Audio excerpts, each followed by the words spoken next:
নিরামিষ বাঙালি ছোলার ডাল। পেঁয়াজ রসুন ছাড়া হিং, নারকেল আর কিশমিশ দিয়ে মিষ্টি নোনতার অপূর্ব ভারসাম্য। ভাত, পোলাও বা লুচির সঙ্গে যে কোনো সময় পরিবেশন করা যায়। চলুন আজকে বানিয়ে নিই নিরামিষ ছোলার ডাল। প্রথমে ছোলার ডাল ভালো করে ধুয়ে অন্তত 2 ঘন্টা ভিজিয়ে তারপর প্রেসার কুকারে সেদ্ধ করে নিতে হবে।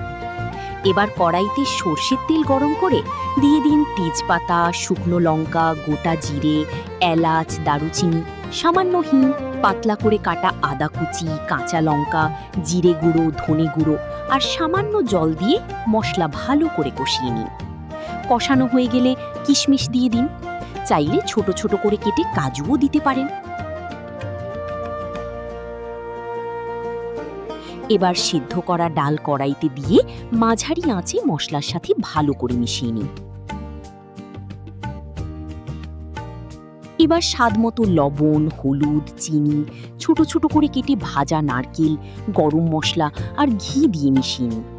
একটু বেশি জল থাকতেই নামিয়ে নিন, ঠান্ডা হলে অনেকটাই ঘন হয়ে যায়। গরম গরম ভাত, পোলাও বা লুচির সাথে পরিবেশন করুন।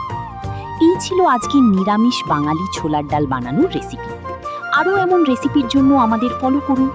ভিডিওটি ভালো লাগলে লাইক, শেয়ার ও সাবস্ক্রাইব করতে ভুলবেন না।